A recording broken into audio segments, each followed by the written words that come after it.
On the morning of September 1st, 2001, English football lost its voice. Not a player, not a manager, not a chairman or a referee.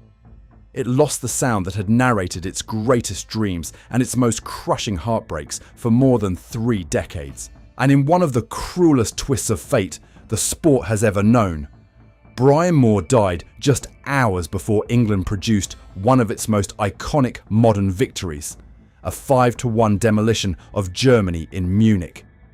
A night that would have belonged to his voice unfolded in silence. For an entire generation, football wasn't just seen, it was heard. And it was heard through him. Brian Moore wasn't loud, theatrical, or flamboyant. He didn't shout for attention, he didn't need to. His authority came from clarity, timing, and an instinctive understanding of drama. When he spoke, you leaned in. When he paused, the country held its breath.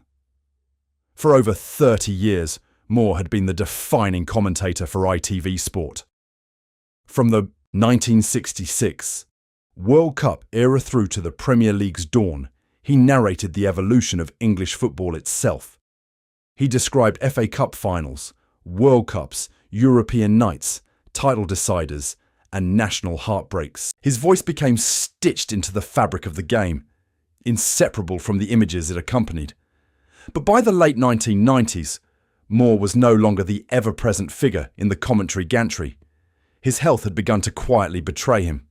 Beneath the calm delivery and measured tone was a man who had already survived battles far more serious than any sporting contest. In 1987, Moore underwent life-saving heart surgery after doctors discovered blocked arteries. It was a moment that could have ended everything. Open heart procedures at the time were daunting, invasive, and carried enormous risk. Yet he returned, not dramatically, not with a public spectacle. He simply came back to work.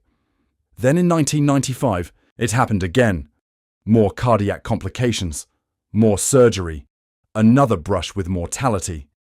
For many, that would have been the point to retreat permanently from the spotlight. For Moore, it was simply another obstacle to manage.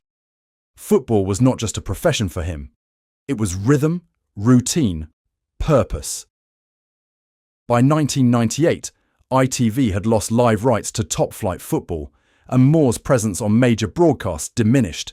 It felt symbolic. As the game entered a louder, flashier, more commercial era, the calm authority of its longtime narrator slowly faded from centre stage. A new generation of broadcasters was emerging. Studio analysis was becoming more confrontational. Commentary, more excitable. Yet to millions, he remained the voice of football. Then came the final chapter. On September 1st, 2001, Brian Moore died at the age of 69 from pneumonia, a complication that developed against the backdrop of his long history of heart problems. It was not dramatic, not sudden in the way a car crash or collapse might be, but it was devastating. And then came the irony. That very evening, England travelled to Munich for a World Cup qualifier against Germany, one of the fiercest rivalries in international sport. Few expected what happened next.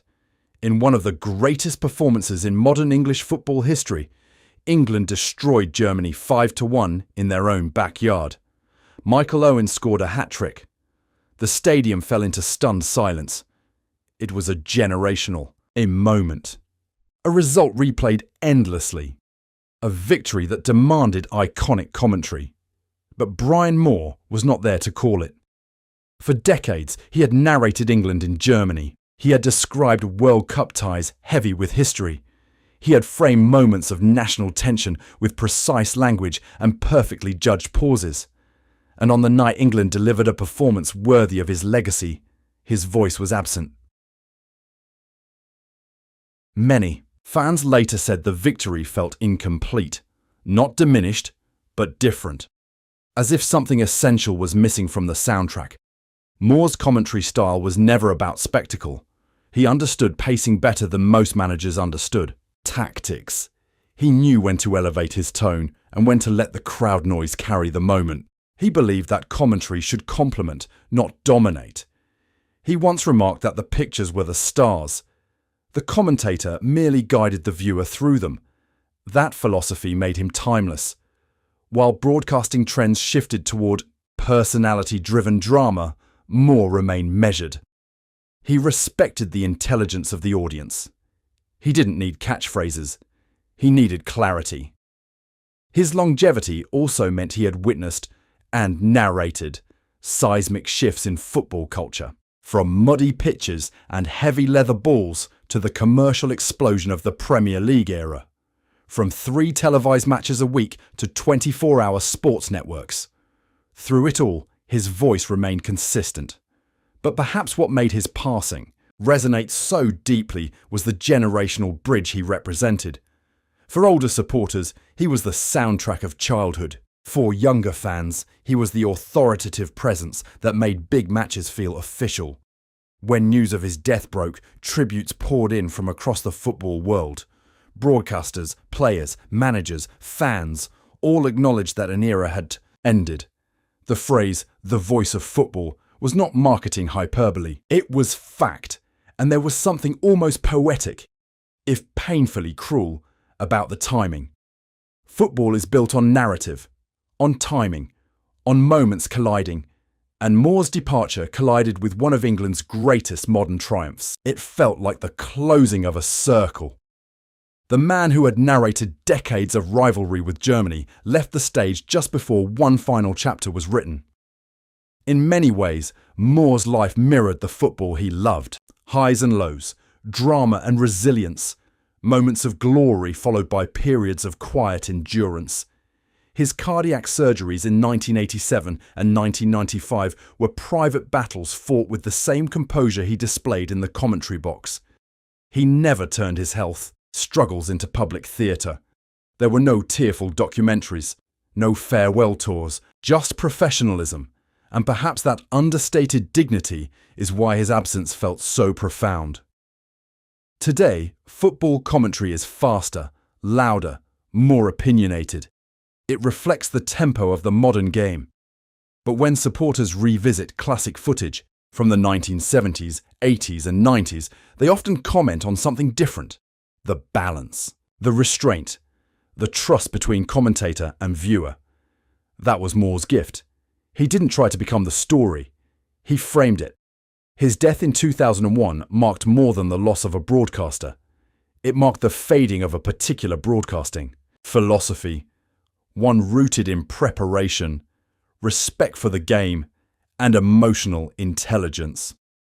And so, when England's 5 goals hit the net in Munich that night, somewhere in living rooms across the country, fans instinctively imagined how he would have described them, the inflection, the rhythm, the understated crescendo. They heard his voice in their memory. In the end, Brian Moore's tragedy was not scandal, controversy, or fall from grace. It was something simpler and somehow heavier, the quiet extinguishing of a voice that had become part of the nation's sporting identity. He survived heart surgery. He survived blocked arteries. He survived decades of pressure in live broadcasting. But pneumonia, sudden and unforgiving, ended the journey. And football, relentless, unpausing, carried on that evening in Munich. But it carried on without the man who had narrated its soul. Sometimes the greatest losses in sport are not on the pitch. They are in the silence that follows.